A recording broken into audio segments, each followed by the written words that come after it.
ओम श्री गणेशाय नमः। राधे राधे। वैशाख मातम अध्याय 15। श्रुतदेव जी बोले, हे राजन, मधुसूदन भगवान के प्यारे, पापनाशक वैशाख मातम का फल और भी सुनो। प्राचीन काल में पांचांग देश में पुण्यशील और बुद्धिमान भूरियस का पुत्र पुरुयस था। पिता के मरने पर वह राजा हुआ। यह बहुत सूरवीर, उदार, धनुर्विद्या में बड़ा प्रतापी था। धर्म पूर्वक पृथ्वी पर शासन करता था, परंतु पूर्व जन्म में इसने जलदान नहीं किया। इस पाप के मारे कुछ काल में उसकी सब संपत्ति नष्ट हो गई।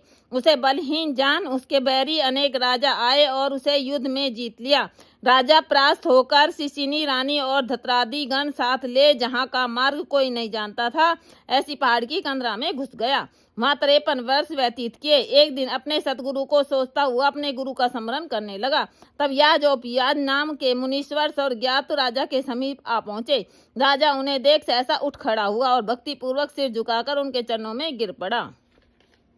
दोनों मुनियों ने राजा को उठाया और आंसू पूछे। तब वन के पुष्पादि से राजा ने मुनियों से प्रश्न किया, हे मुनीश्वरों, मेरे दुख का कारण विस्तार पूर्वक मुझसे कहिए। मेरे सद्गर्भ करते हुए भी मेरी सारी संपत्ति नष्ट हो गई और मुझे महान कष्ट क्यों भोगना पड़ रहा है। राजा के अत्यंत दुख भरे वचन सुन थोड़ी देर ध्यान कर वे दोनों मुनि याज पियाज बोले, हे राजन सुन, तू पहले 10 जन्मों से अत्यंत घोर पापी व्याग रहा है। संपूर्ण जीव मात्र की हिंसा में तत्पर रहा था।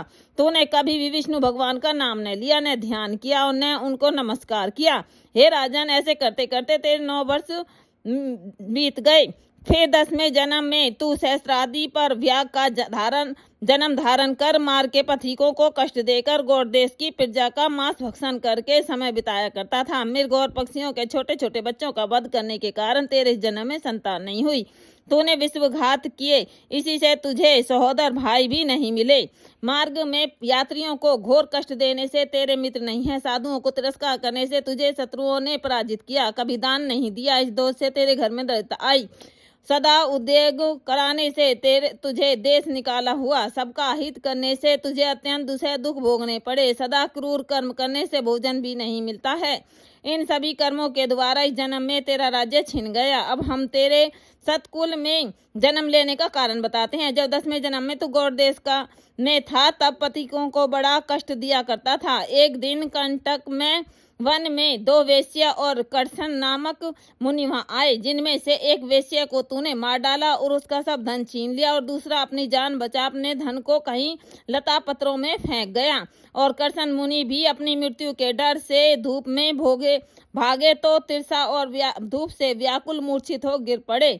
तब तूने वेश्या धन कहाँ पटक गया है यह जानने के लिए कृष्ण मुनि के कानों में फूंक मारी तथा कृमि और कीचड़ मिले हुए गड्ढे के जल से उनके नेत्र धोए और पंखे से हवा करने लगा।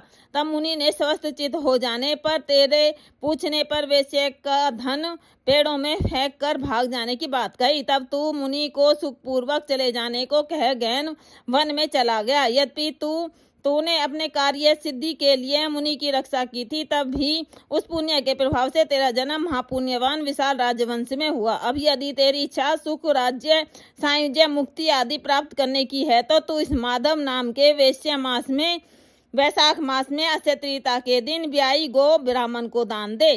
समी छत्री प्रतिमा दान कर, प्याऊ लगवा, स्नान कर, माधव भगवान का पूजन कर। इन वैशाखोक्त धर्म के करने से तेरी विजय होकर साम्राज्य की प्राप्ति होगी और सब सुख भोगेगा। अपने समान पुत्र प्राप्त करेगा। सब लोग तेरे वश में हो जाएंगे। साथ ही विष्णु भगवान के साक्षात दर्शन होंगे। ऐसे कुल पुरोहित दोनों ब्राह्मण याज और पियाज राजा को समझाकर अपने अपने घर चले गए।